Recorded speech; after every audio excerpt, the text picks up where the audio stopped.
Hello everyone. आप सभी का एक बार फिर से स्वागत है हमारे यूट्यूब चैनल पर। दोस्तों, नई सरकार बनी है, नायब सिंह सैनी बीजेपी सरकार। इनका कार्यकाल जो ना 95 दिन, मतलब एक तरीके से मान के चलिएगा एचएसएससी के हिसाब से। वैसे तो दोस्तों लगभग जो विधानसभा तक का वो तकरीबन आपका 4-5 महीने का कार्यकाल, 6 महीने तक के तकरीबन का कार्यकाल अभी बचता है।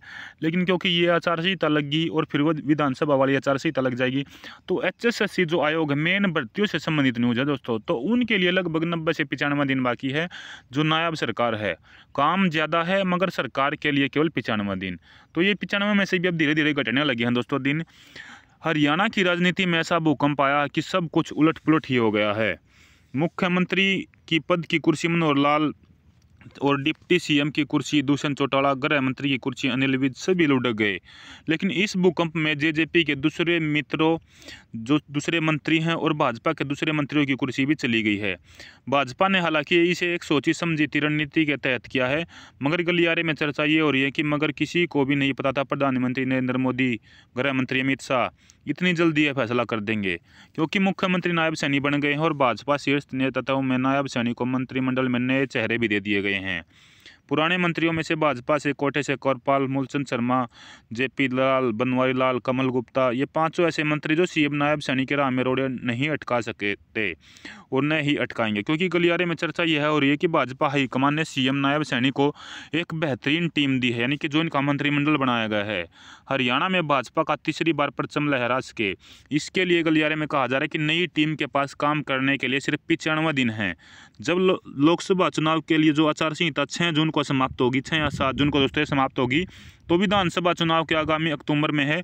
इसलिए 10 से 15 सितंबर के बीच जो अगली दोस्तों आचार संहिता लागू होगी, जो आपकी विधानसभा इलेक्शन से 1 महीना पहला होगी, तो इसी बीच आपके लिए केवल 95 दिन बचते हैं। इन 95 दिनों में दोस्तों आप नई सरकार को काम करना है, ताकि आने वाली जो 365 दिन काम करने की आवश्यकता इनसे आगे होगी दोस्तों दर साल, तो इनमें भी हरियाणा का मानसून का सत्र भी इसी बीच में आएगा। शनिवार रविवार कुल 32 सरकारी छुट्टियां बीच में होंगी, यानी कि कुल मिलाकर काम करने के लिए दोस्तों सिर्फ 63 दिन, लगभग उनमें से भी दोस्तों एक आध दिन छुट्टी हो जाती। तो 2 महीने मान के चलिएगा, 2 महीने इनके पास रहेंगे, क्योंकि आगामी 17 आएगा, छुट्टियाँ होंगी। तो 63 दिनों में इन भर्तियों को पूरा जो ना एचएसएससी को करना होगा, जबकि लंबित विकास कार्य भी इनमें पूरे होंगे। लंबे समय से अस्थायी कर्मचारियों की स्थायी करने की मांग भी चल रही है, जिसका कि डाटा सभी आपने पता भी होगा दोस्तों। जो लंबे समय से बने हुए हैं अस्थायी कर्मचारी जो हैं, उनको भी पक्का करने के लिए जो उनका डाटा वगैरह हो, नायब सिंह सैनी ने मंगवा लिया, उन डिपार्टमेंट्स को कह भी दिया था।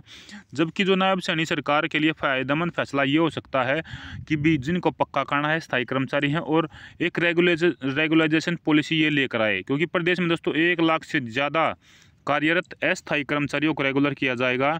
यह सरकार के लिए गेम चेंजर भी साबित हो सकता है। इसके अलावा मौजूद स्थायी कर्मचारियों की मांग भी चली आ रही है कि पुरानी पेंशन नीति बहाल की जाए। वैसे तो भाजपा के अंदर यह नेतृत्व का यह फैसला कि पुरानी पेंशन स्कीम बहाल नहीं करनी, मगर भाजपा ने किसी भी राज्य में यह वादा नहीं किया है। मगर उदाहरण के तौर पर हरियाणा में दोस्तों ये हो सकता है, भाजपा के खिलाफ जो एंटी इनकम्बेंसी का माहौल बना हुआ है, उसमें काफ़ी हद तक सुधार हो जाएगा अगर ये करेंगे। वैसे कांग्रेस के सीनियर लीडर पूर्व सीएम भूपेंद्र सिंह हुड्डा ने घोषणा कर ही रखी है कि अगर कांग्रेस की सरकार बनी तो पुरानी पेंशन स्कीम बहाल करेंगे। जबकि गलियारे में कहा जा रहा है कि 2014 में तत्कालीन भूपेंद्र सिंह हुड्डा ने सरकार लोकसभा चुनाव के बाद रेगुलाइजेशन पॉलिसी बनाने कर्मचारियों के हित में फैसले किए थे, मगर उन्होंने भी इसका इतना लाभ नहीं ले पाए थे। इलेक्शंस में लगभग 4500 कर्मचारी रेगुलर हो पाए थे। इसलिए नायब सिंह सैनी की सरकार ऐसी रेगुलाइजेशन पॉलिसी बनाना चाहेगी जिसमें आउटसोर्सिंग पॉलिसी पार्ट 2 और राज्य सरकार के तकरीबन 100% बजट संसाधनों से वेतन पा रहे कर्मचारियों, होल्टाउन या अन्य किसी प्रकार से तरीके से नियुक्त अस्थायी कर्मचारियों को रेगुलर बना दिया जाए।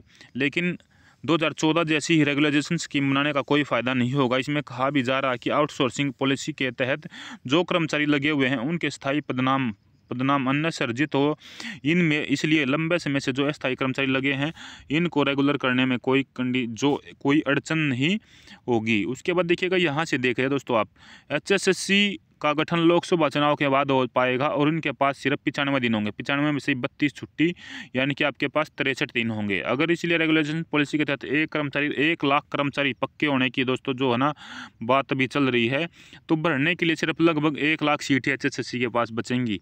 CET पॉलिसी में बदलाव भी होगा इसी दौरान। अगर मनोहर लाल सरकार के समय CET रहेगा तो उसका कोई फायदा नहीं होगा, क्योंकि भाजपा के नेता, पदाधिकारी, गलियारे में कार्यकर्ता भी चर्चा करते रहते हैं कि परिवार पहचान पत्र योजना को अगर रोक दिया जाए तो भाजपा को फायदा मिल सकता है। अलग बात यह भी है कि योजना पूर्व मुख्यमंत्री मनोहर लाल के सबसे नज़दीक है और उन्होंने इस सोच को अमलीजामा पर ला दिया, क्योंकि दोस्तों परिवार पहचान पत्र में बहुत सारी खामियां हैं। उनके प्रधान सचिव 1983 बैच के IAS वी उमाशंकर ने इस योजना को लागू करने के पीछे मकसद ये ठीक हो सकता है, मगर इसे बिना जांचे परखे, इसके प्रभाव का आकलन किए इसे बगैर आधा अधूरा लागू कर दिया था, जिससे प्रदेश के लोग परेशान हुए और मुख्यमंत्री मनोहर लाल सरकार के खिलाफ जबरदस्त माहौल इसमें बना हुआ है।